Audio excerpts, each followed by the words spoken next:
Welcome to another exciting episode of the Andre the Beast Creighton Show. Another exciting show and definitely another exciting guest. Today's show is one that definitely is a clear indication of that beast mindset. Let me go a little bit deeper here. Imagine being assaulted, sexually assaulted. And usually when these things happen, depending on the situation, you have to prove that it really happened. And a lot of times that can be difficult. Let's use an example. You go out on a date and something goes wrong. Too many drinks, something happens. No means no, but at the end of the day, somebody decided that they wanted to go beyond the boundaries. And now you're caught between the rock and the hard place. Like, who do you tell? You go to law enforcement and it's almost played like two consenting adults. Your word against his, or let's flip the script. His word against yours, because men have the same thing that happened to them too. So today on the show, we're going to talk with a beautiful young lady, and we're going to understand what she went through that led to a beautiful book, More Than a Survivor, The 8 Keys to Overcoming. She's on the show today, and it's Amy McKiernan. But they call her Amy Mac because she's Irish. What's up, baby girl?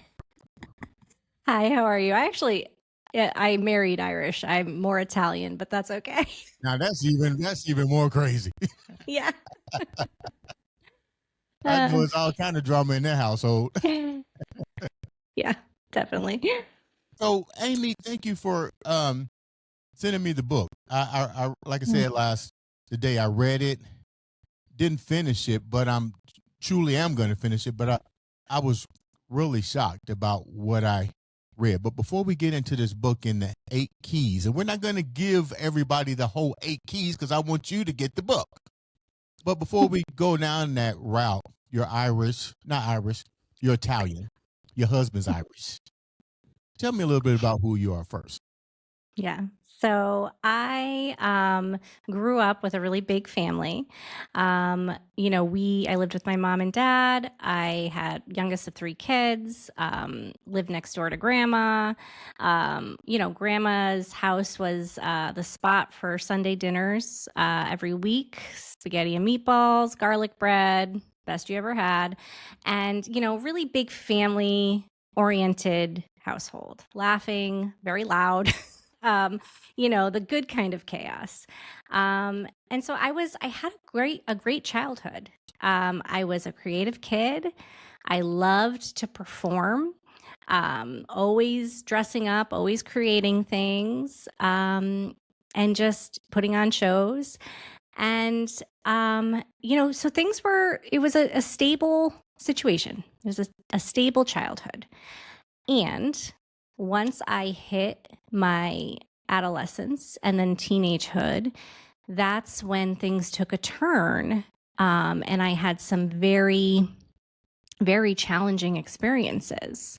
And I won't go into all of them, but there are several. What do you mean? I didn't mean to cut you off. What do you mean, like, during that time period, things start to change? Did you mean your overall appearance, your body structure, your femininity? What part changed, and what kind of, without going too deep, what kind of situations were happening to you, and roughly about what age brackets were these transformations? And the reason that I'm asking is because not only do we showcase that beast mindset, but we also educate people, because we let people know this is something you need to watch out for in your household that could be taking place and stuff. So what? Yeah. Yeah. So, yeah, great questions. I started experiencing a shift internally when I had experiences of sexual abuse. My first experience, and again, I won't go into too much detail, but I had an experience with a teacher when I was about 12 or 13. And that was my first experience with a trusted adult that felt very confusing to me. And after that experience, there started being this shift in my identity. I couldn't, it's like I lost this piece of myself and I was grappling with who am I really? Because this thing happened to me and it made me feel differently about myself. And it was quiet, though. It was a quiet happening inside me. And it wasn't until I was 15 and I was a freshman in high school and I experienced my first rape.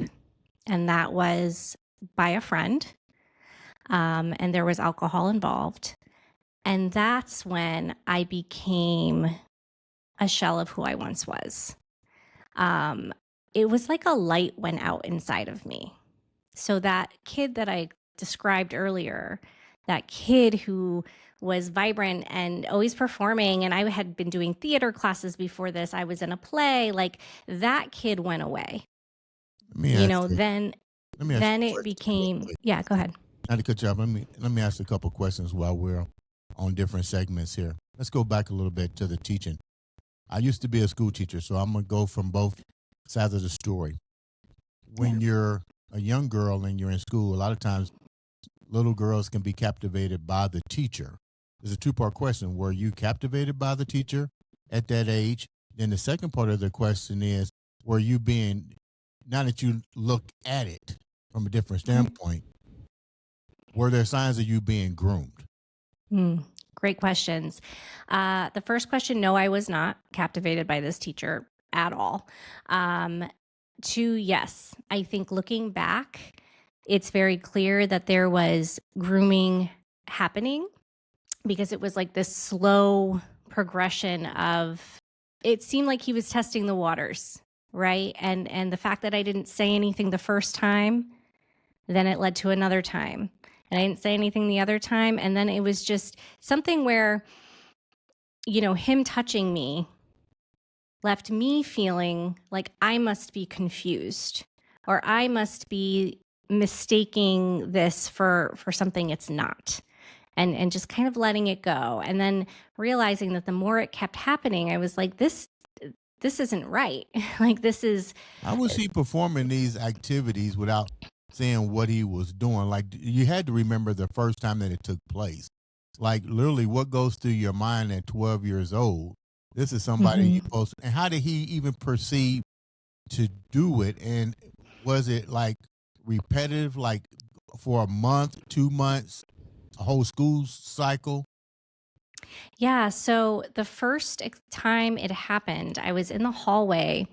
It was in the middle of the bell rang. Kids were moving classes. Like it was in the hallway. It was in like broad daylight, if you will, but like nobody was paying attention. And we were standing outside the classroom and I was talking to him. And as you can see, I use my hands a lot.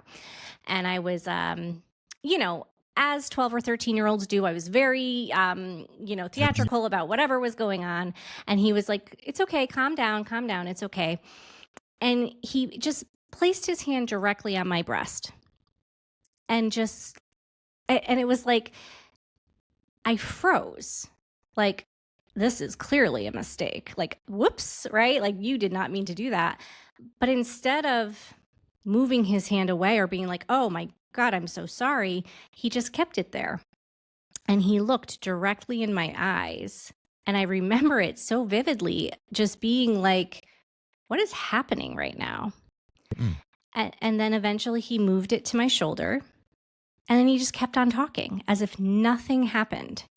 And it was so bizarre to me in the moment. And it made me feel like clearly this had to be a mistake. Like he must not have realized what he did. But it wasn't until I found that, it just kept happening. Like certain moments in the hallway where he would bump into me in a certain way and his hands would be on my chest again. And it happened a few times until I finally told my parents.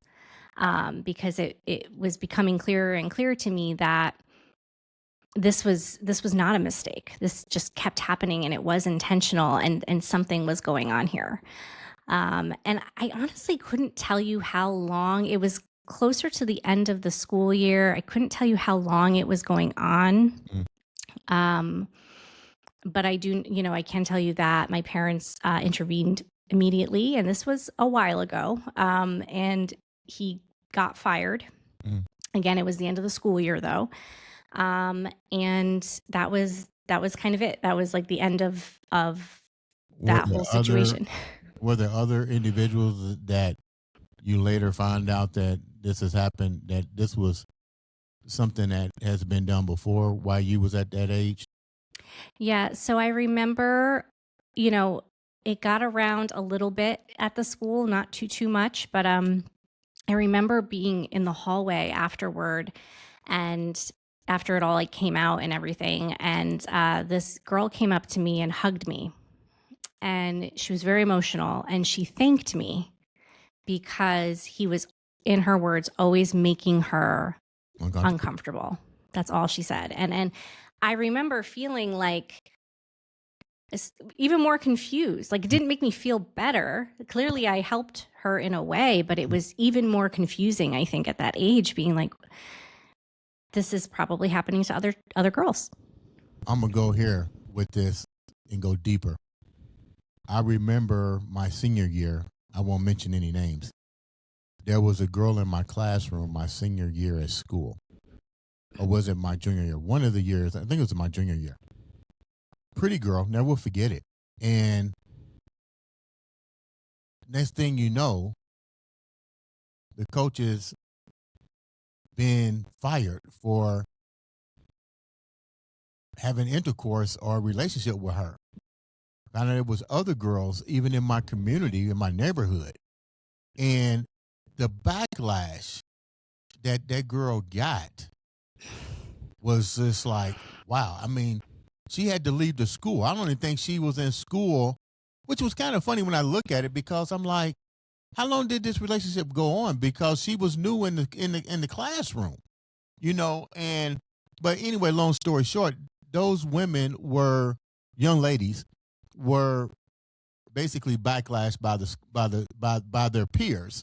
What kind of, when it came out and you're 12 years old, how were you being treated with other people in your school besides the one that hugged you?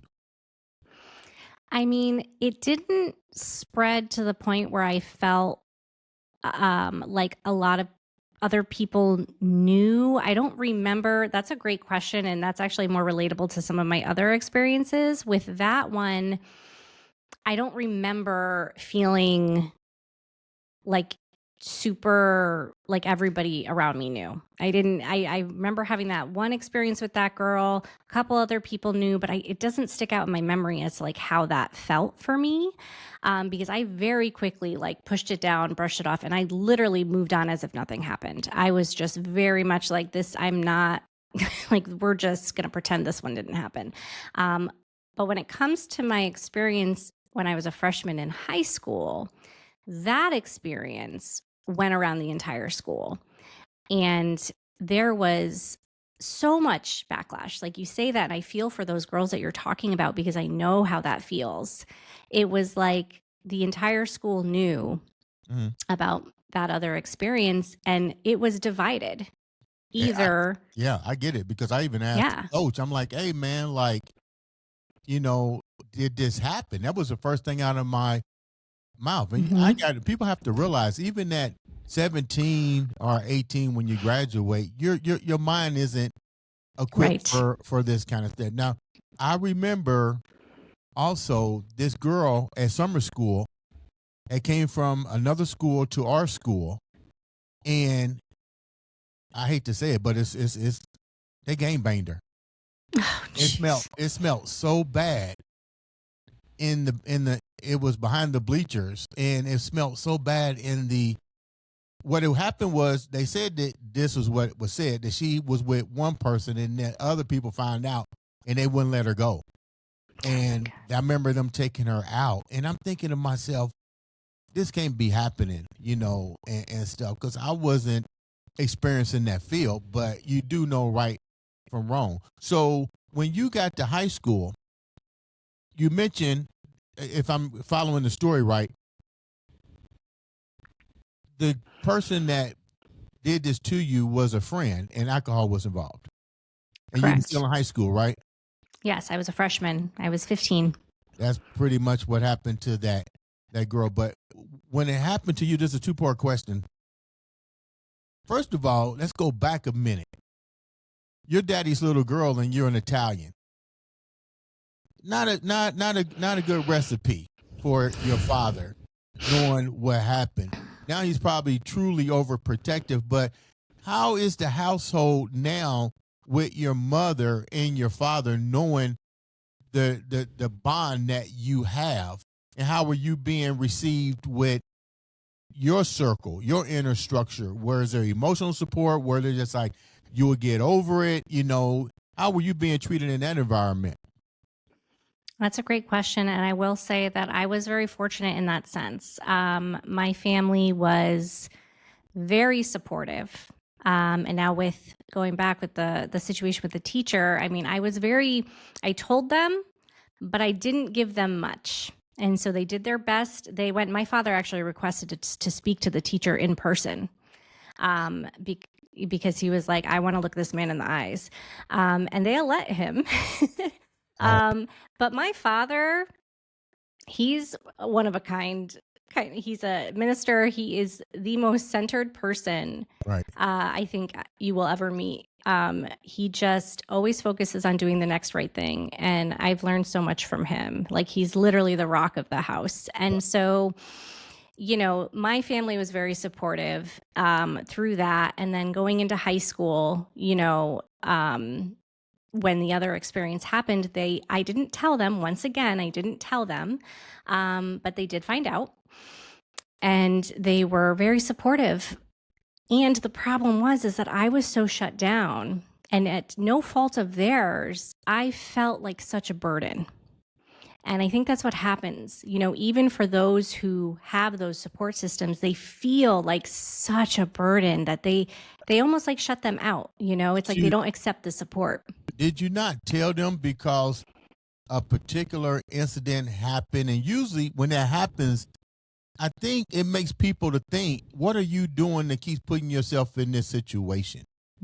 Whether you be Yeah, I mean, family or friend, you know what I mean? So was right. there a fear factor for you going, oh my God, not again, not again? Well, I had lied to them about where I was that night, and I was drinking. Oh, And oh, so I was like, there was that self blame, right? Like, I was drinking, I lied. They had no idea where I really was. This was before I had cell phones. Cell phones were not a huge thing yet. And so, there was that fear of getting in trouble for lying and drinking and all those things. And then there was just like the self blame that comes naturally, I think, when you get assaulted, is like, somehow this is my fault. how long And did I you had know the guy? How long did you know him? I had known him all year. This happened in March that year, actually 4 days after I turned 15. And I had known him. He was part of my group of friends. Me and my best friend had this group of guy friends who were all older than us that we hung out with all the time. And so I had hung out with him plenty of times before. And we were all just hanging out at a friend's house, drinking. And I was not an experienced drinker, and I drank way too much. I remember he was watching me, and he was making sure I had a full glass that entire night until my memory goes in and out, and that's when he raped me.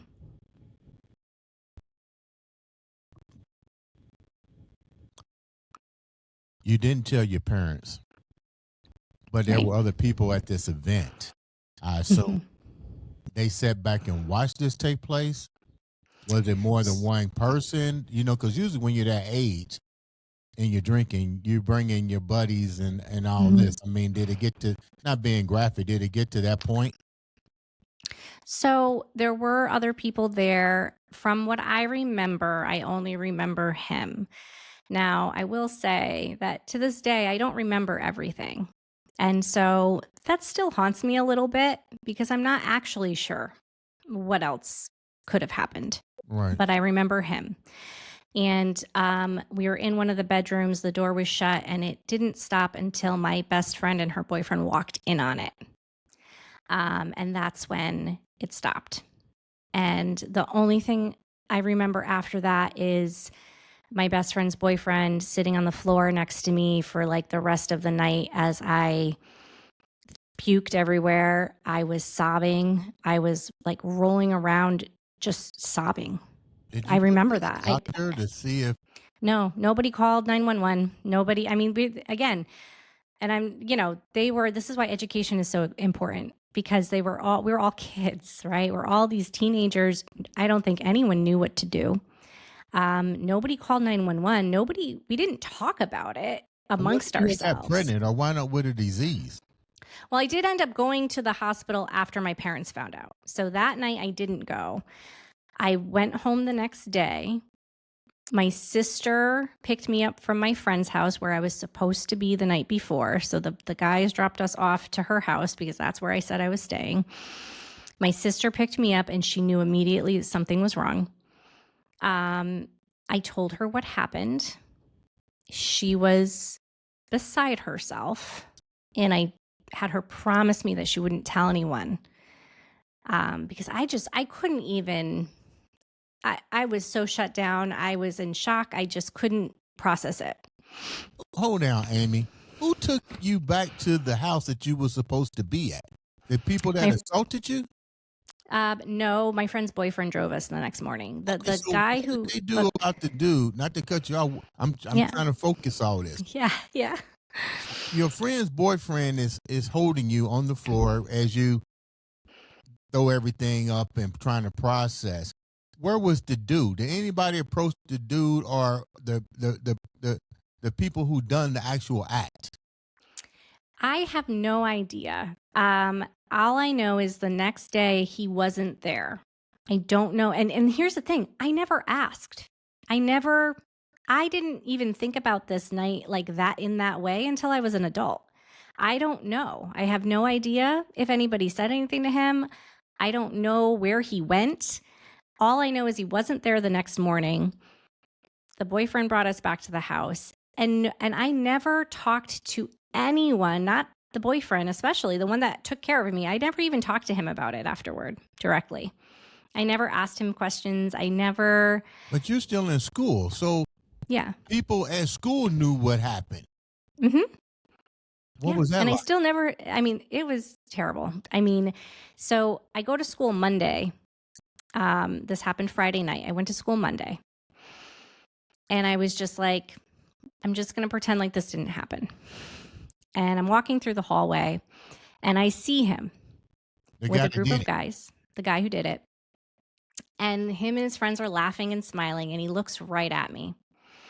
And I look away and I hear one of the friends say to him, "It's okay, they never look at you after." And so it became clear that he was bragging. There was a rumor going around that he had sex with me and he was bragging about it. And so I kept my head down. I was very quiet.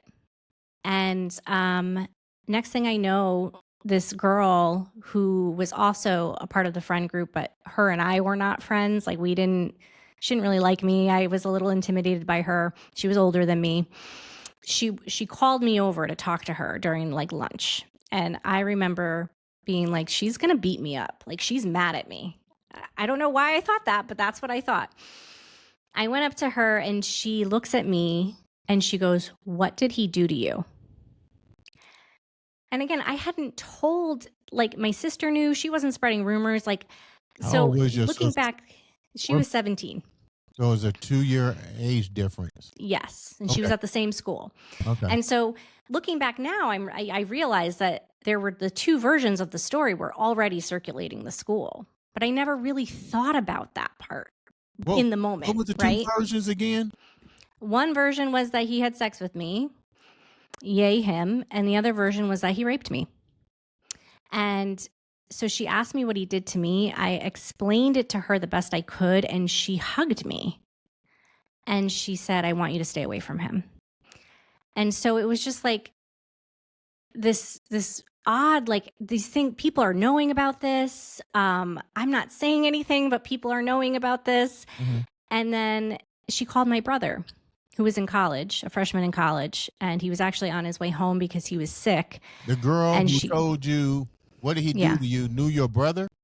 yes. But you were scared of her? And she knew your brother? Yeah. I mean, she just didn't, we just weren't friends. So she knew my brother. They weren't like good friends, but she knew him. She was older and he was already in college. And she called him and told him what happened.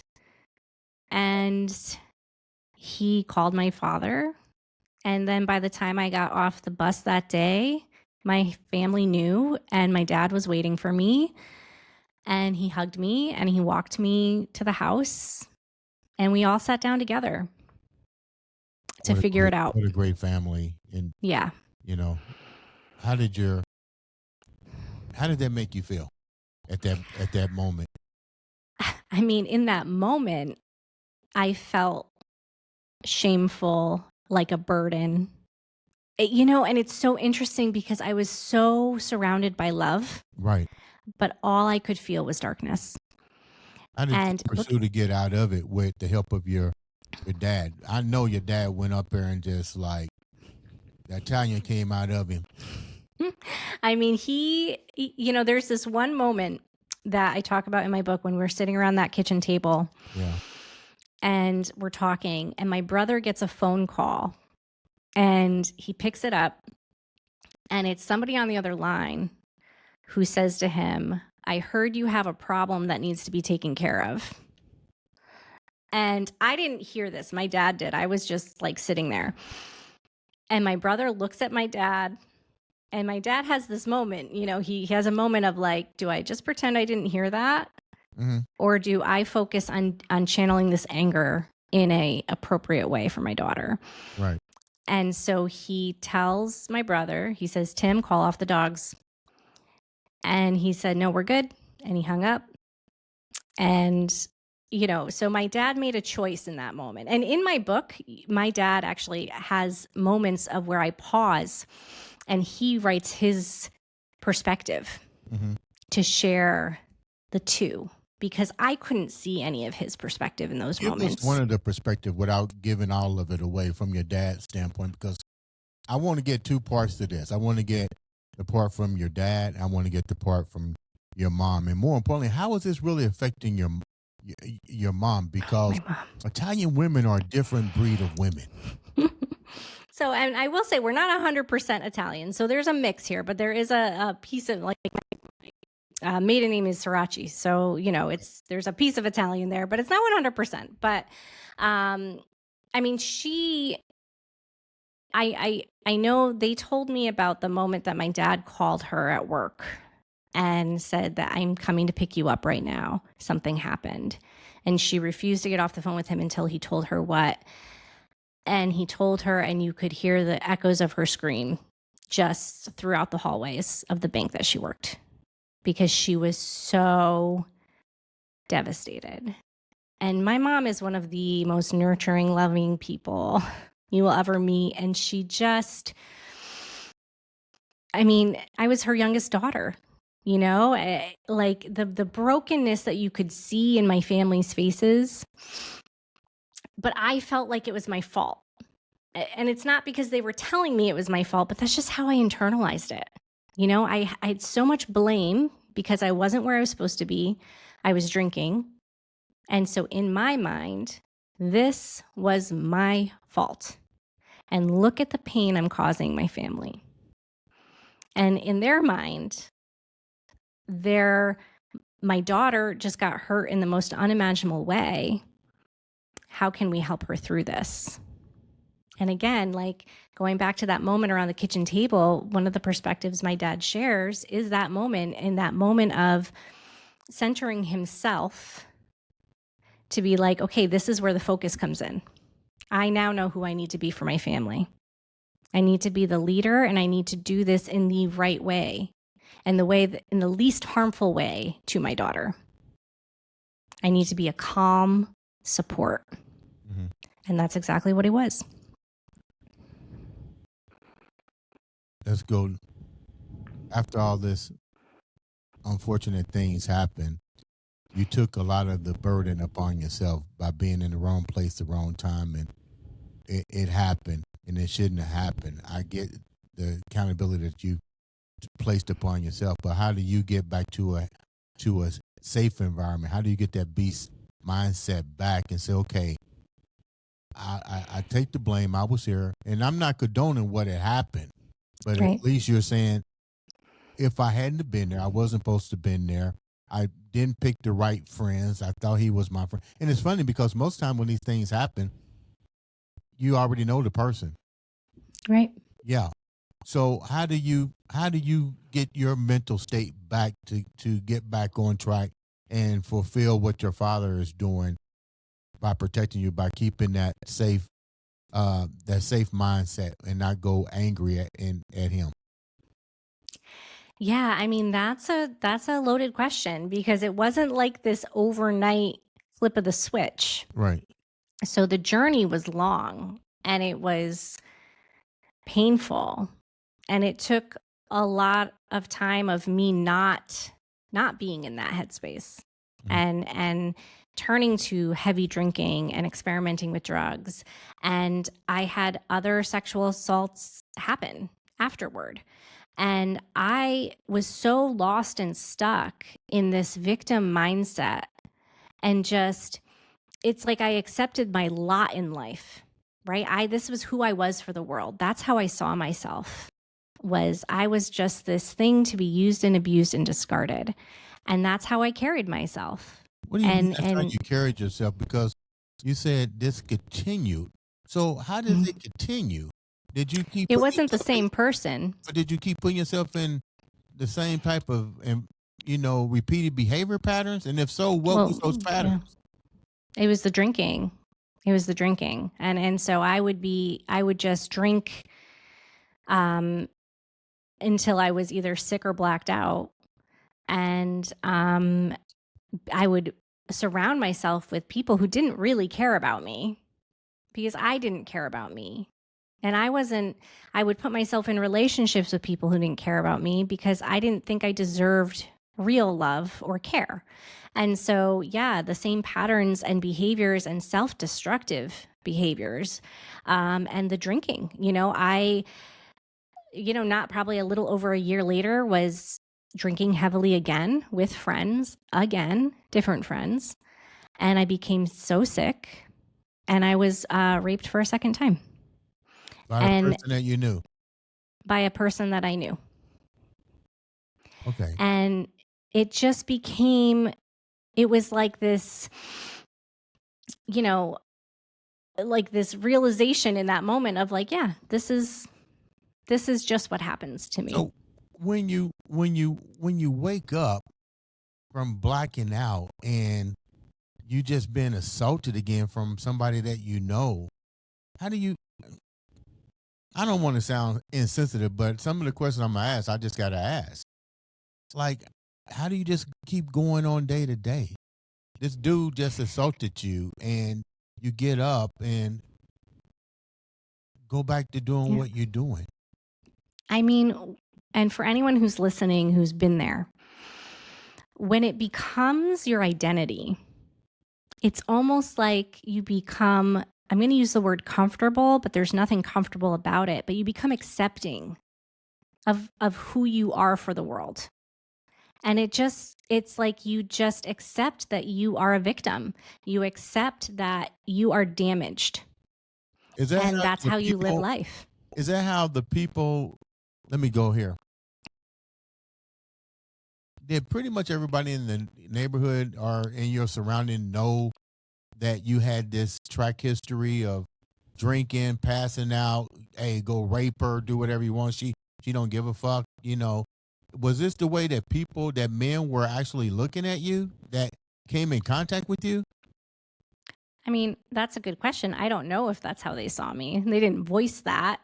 I that's how I started to see myself, because it did feel like no matter where I went, somebody was abusing me in some way. The whole school knew about it. So I'm sure, looking back now, I'm sure that the boys that I was hanging out with knew my history. And does that mean that in their brains I was an easy target? Maybe. I'm not sure. I never asked those questions. I never voiced those things. But I do think that I was viewed as a whore. I think I was viewed as an easy target, because I was just getting way too drunk and people knew I had these experiences. And I think that they capitalize off of them. Yeah. The predator and the prey, basically what it winds Yeah. up in. When do you take control of the situation? Enough has to be enough. So let me go here. Right. This happened continuously multiple times. The fact says you're very young. You're not way up there in age. You have children? I do now, yeah. When does the light stop? When do you say enough? Yeah. Because you're married, right? You're married with children. I'm married now. Yeah. So, I mean, high school was hard. Right. And I was in therapy the whole time. And so therapy, it worked quietly in the background for me, I'll say. I wasn't always very invested, but it worked quietly in the background for me. And there were some moments in life where I was granted a reset. And sometimes it was a forced reset.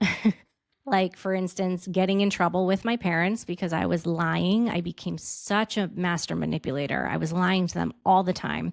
And remember, this is before cell phones had the trackers. Like, it was so hard for them to know what I was actually doing. And I remember I lied to them. I got caught again, and they grounded me for the rest of the school year. There was like 6 weeks left of school. And it was this forced reset. I wasn't allowed to see any of my friends. I wasn't allowed out of the house unless I was with them. And it was like it was so good for me because I stopped doing drugs and drinking. And I started like connecting with myself a little bit. Mm-hmm. Now, this was before some of the other experiences happened. So it didn't fix everything. It wasn't like I had this reset and I was amazing, but I did do some deeper healing during that time. And then life was lifing and I took some steps backwards. And that's what it's all about is it's like paving a new road, which I talk about in my book. Mm-hmm. It's not this overnight new path that you're on. Right. It's steps. It's breaking down boulders. It's getting stuck. It's backtracking. It's moving forward a little bit more. It's about making small choices, then making bigger choices for yourself. And also deciding.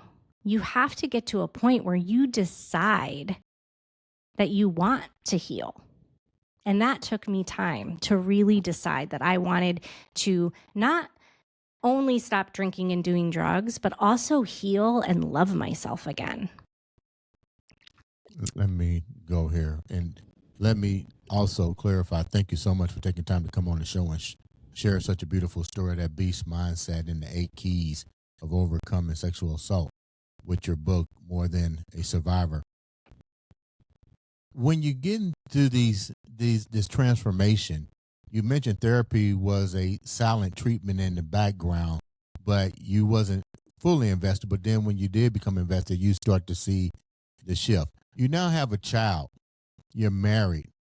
Let's start with the husband first, because you're not going to tell your children what happened. Let's start with your husband. How do you become transparent and let him know what you've been through?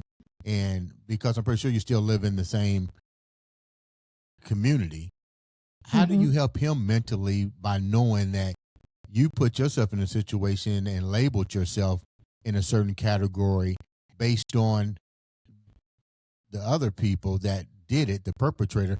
How do you get him to help you with your journey? I mean, so I think that my situation with my husband might be different than someone who meets their husband later on in life, because my husband and I actually went to high school together. And so he remembers hearing about some of my situations in high school. We didn't really know each other until like junior, senior year. And we were friends for a while. before we started dating. And so he like knew me through some of my growth. And he knew about some of the situations, and we've just created, because we were friends first, we created this open, trusting friendship where we could be honest with each other. I mean, we used to give each other relationship advice, like we just were ourselves around each other. And I think for him, even now, one of the biggest struggles that he has, because I have my book now, I go on podcasts, I do speaking events. For him, it's hard because he still reverts back to this very protective state of like, it's hard to hear these things because I just want to go back and protect you, and he sees how powerful and strong I am now. Yeah. And he's just filled with pride, right? Like it's life-changing, and I'm impacting others, and I'm giving a voice of hope and healing to other people now through this. And that's who I am. I identify with the growth and the strength that have come from my experiences, not the pain, not the trauma of it, the growth and the strength and the confidence. And I have completely become whole again. And I have completely taken back my life. And that's who he sees. That's who he's with every day, and that's the version that my children get. And my son is 18, and he knows about my book, and he knows about some of my experiences. And he, I think if anything, it has been an inspiration for him and proof for him, who he's got his own struggles, that you can overcome what life throws at you. You don't have to identify as a victim. You don't have to identify as a survivor. You can identify as an overcomer, and you can take your power back, and you can overcome these hard things and these challenges. And that's just who I show up as. Before we wrap up this, you mentioned the 8 keys to overcoming this.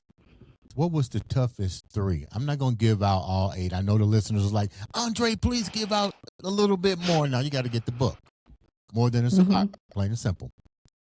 What are 3 of the toughest ones? Because usually, like when you're in AA and all that, they say you got to forgive the people that did this. You got to make amends over here. You got, but what was out of the 8?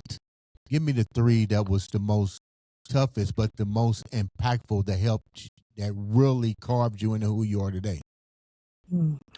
I think that 3 of the toughest would be solidify your support system, because you, like I did, I had a support system. I had a great support system, but I didn't accept that support system until I was ready to. And I think that oftentimes people who might not, either don't have the support that I had, or you feel so alone and lost. And it's like, you need a support system to get through these things.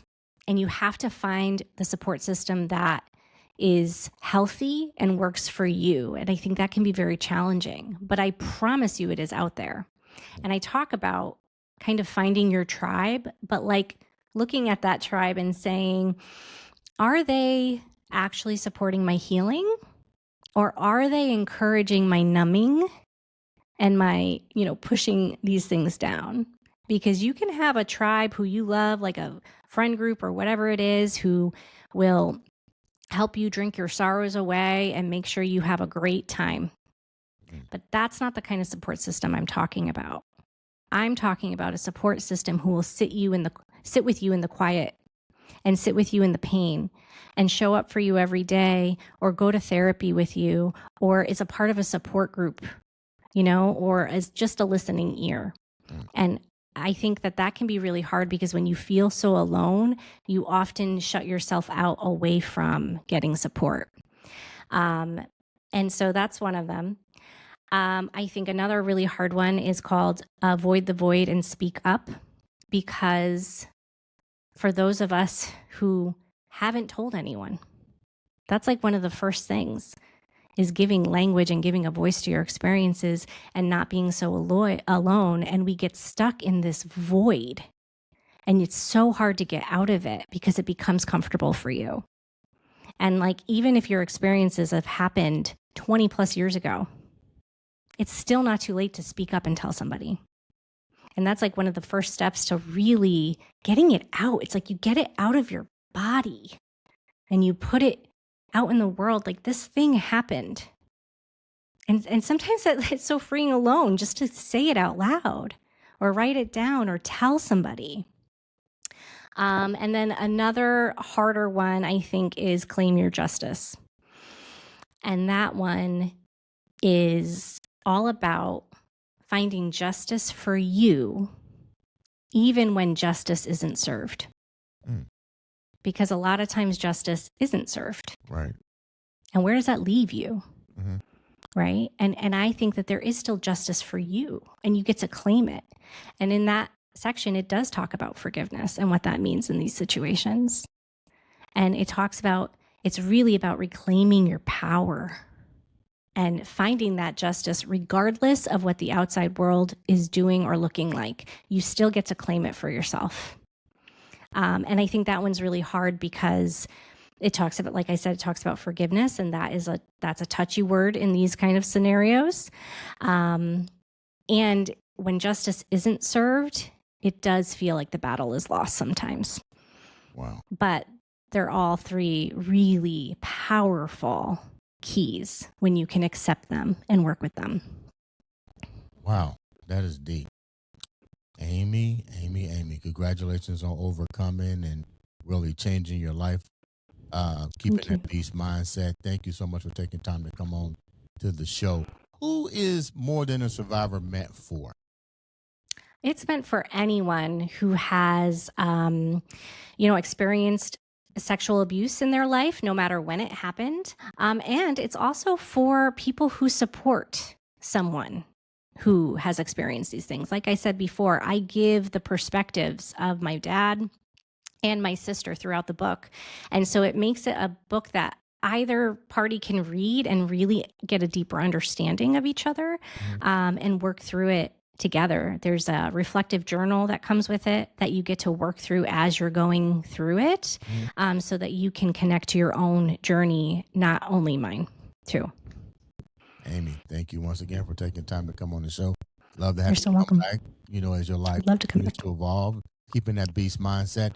Ladies and gentlemen, make sure you subscribe, like, share, follow, do whatever it takes. Click that button. All it takes is one click to change your life or make a difference in somebody else's. This has been another. Whoa, let me go here. Amy, how can they get this book? I'm leaving out the best part. How do we get this book? Yeah, so you can find it on Amazon. You can go to your local bookstore and see if they have it or ask them to order it for you. You can go to Book Baby Bookshop. I'm an independent author, so that's an indie author site. Anywhere online, but if you want quick delivery, Amazon does have it. So I encourage you, if you know someone or need it yourself, to definitely check it out. Sounds like a winner.